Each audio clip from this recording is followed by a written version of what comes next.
What is up, guys, and welcome to Phase 2 of the Spider-Man Cinematic Universe.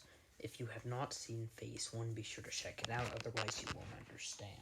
Phase 1 was more about setting the stage, whereas Phase 2 was about bigger ideas. Out of the way, let's get straight into the Spider-Man Cinematic Universe. Phase 2. The first film in Phase 2 will be called Spider-Man: The Great Hunt. It will start Peter Parker's story and be the first of the college trilogy, as now Peter and MJ and Harry can be further explored attending school at ESU. However, Harry did not get accepted, but Peter and MJ did. Peter Parker in this film will be suffering from an identity crisis. As Spider-Man, the city loves him, things are going great. But for Peter Parker, things are always complicated. MJ is now with Harry because of his inability to be there for her in the last phase, and his life is a mess. He's struggling to pay college tuition and his bills, thus giving us an identity crisis and setting up Peter's arc for this film. This film will also introduce one of our major players for this phase, and it is none other than Norman Osborn. This version of Norman is finally introduced, but I want to do something different from the character. He will be very cold, calculating, and a lot like Norman more for the comics. We learned the reason that Oscorp wasn't in the previous phase was because Oscorp was relocated to Los Angeles, but now Norman has finally decided to bring it back to New York. With everything Father Octavius wrapped up, he doesn't have to worry about any controversy, so Norman will be one of the main antagonists of this film. On the Harry Osborn side of things, we learn that Harry still is experiencing this constant downfall that I want to explore in this phase that was set up in Phase 1. Harry has decided to join the military, as he feels like there's nothing left for him here, because he's broken up with MJ, he doesn't really have anything with that void between him and Peter, so he's decided to join the military. The main antagonist of this film will be Sergei Kravinoff, otherwise known as Kraven the Hunter. Sergei in this film will have an arc that parallels Peter's, as he must learn to be more than just Kraven the Hunter and embrace his civilian life, just like how Peter must learn he can't just be Spider-Man all the time. Kraven wants to achieve his greatest hunt by taking Spider-Man down, which will set him up in this film for the main big bad. Eventually, Peter will defeat Kraven, learning how to balance both Spider-Man and Peter Parker, and at the end he reveals his identity to MJ, and they finally start dating, as they have become very close at that point. However, we do get a little tease at the end of the film, but there will be more to come from Norman, as he has finally regained his power as the mayor of New York, using the incident with Kraven to make the government think that crime is illegal and that if he was in charge, he would take care of it. Once in mayor, Norman obtained something from the old Oscorp archives. He calls it the Symbiote. The next film in Phase 2 will be the second of the Felicia Hardy trilogy and be called Black Cat: Secrets and Lies. This film will focus on Felicia finding her place in society, and also trying to become more than a cat burglar, as it seems like that's all she's known for. Wilson Fisk once again comes to the forefront as the main antagonist. However, he is at war with a new player, L. Thompson Lincoln, aka Tombstone. After teased in the Prowler show, Tombstone has become a massive player that even Fisk can't defeat, with his forces seemingly stronger than Fisk's. Tombstone's forces have also started to grow, and it's too much for Fisk, because ever since the incident with Spider-Man, the other families don't seem to respect Fisk anymore, causing him to lose power. So this is where Black Cat comes in. Fisk promises Black Cat that he will tell her the truth about her father, Walter Hardy, and about everything, because Fisk, with his vast knowledge, knows a lot, and Black Cat will have to work with her worst enemy in this film. This will be a metaphor for Black Cat having to overcome the secrets and move forward with her life instead of living in the past. In the second portion of the film, Fisk will be backed up against the wall, and he introduces the Master Assassin Silver Sable and the militia, using those forces to turn the tide against many of Tombstone's exploits. Fisk has almost won. However, Black Cat will reach out to Silver Sable like Peter did with her, and together, Fisk and Tombstone are defeated. All of Fisk's illegitimate activities are broadcast to the public, and he is sent to prison, finally ending this gang war for good, and bringing Black Cat's story in that film to an end. We bring things back to Peter Parker's story in the next film, Spider-Man: Downfall. This film will be mental.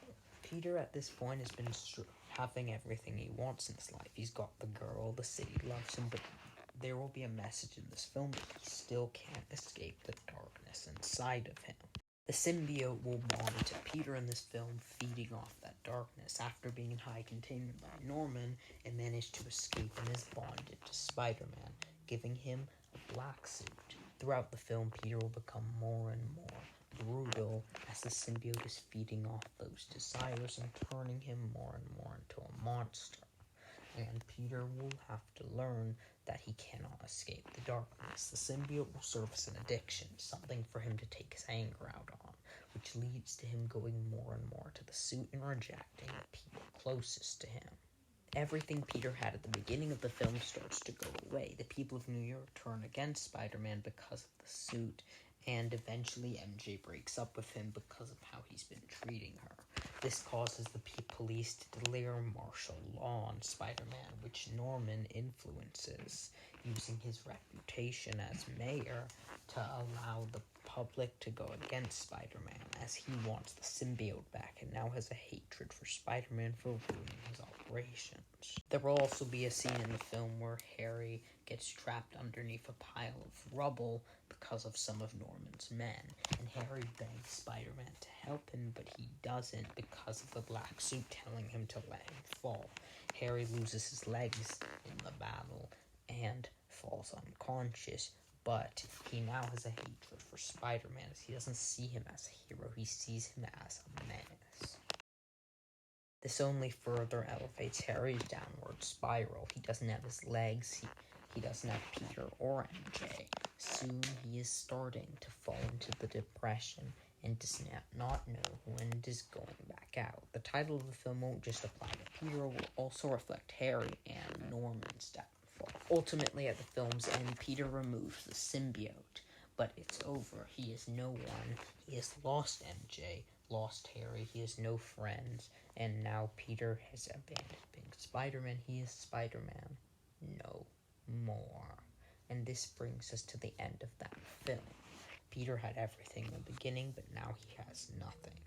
At the end of the film, we also learn that Norman Osborn is forced to go on the run because all the incriminating evidence about every illegal thing he did at Oscorp before and after his return has been leaked. Norman is furious and needs revenge, so he finds Harry in a post-credits tease and offers Harry the symbiote. The symbiote will cure Harry's legs, and it tells him that Peter Parker's Spider-Man betrayed him, infuriating Harry, turning Harry into Venom, and Norman has decided to put a team together, that alone, no villain could defeat Spider-Man, but Norman knows that together, maybe 6 of them, could do the trick. The final film in Phase 2 will be a war movie. This film will have everything. It will feel like a climactic event and be called Spider-Man: City at War. Peter Parker is at the lowest he can possibly be in the film. MJ hates him because he hated the symbiote. Harry is missing. Peter has looked all over for him, but he can't find Harry, and he's given up being Spider-Man because of all the pain and consequence that he brings. He is Spider-Man no more, which will set up Peter's arc for the film at the lowest he can possibly be. He has to do this one last time. Silver Sable and Black Cat will also come into this film as they approach Peter, saying the city has gone to chaos and that they need Spider-Man. But Peter is refusing to join. Black Cat will hand him a special formula called Gene Cleanser, saying that if he really wishes to give up being Spider-Man, he can take this, and then it'll all be over. Norman will still take point as the main antagonist of the film along with Venom, as he and Harry will go to Rikers Island and stage a prison break, freeing out the enforcers, and finally Otto Octavius, creating the Sinister Six. It will be made clear that Otto is the one member of the group who has no plans to work with them. However, Norman manipulates Otto, feeding upon his anger at the Spider-Man for doing this to him, and Otto reluctantly agrees to help him join the team. At the end of the first act, Norman takes a special formula they were working on Oscorp that was experimental, allowing him to become the Green Goblin and lead the Sinister Six to destroy and kill Spider-Man. Peter will have to come out of retirement, and he finally does, along with Black Cat managing to defeat the Sinister Six, ending his battle. However, it isn't without consequences, as Norman is his toughest foe yet. He even discovers his identity, but Norman is taken to prison for good, and Harry Osborn is taken off the symbiote. However, we do get a tease at the end that the symbiote is being taken by a government organization called S.H.I.E.L.D., who want Harry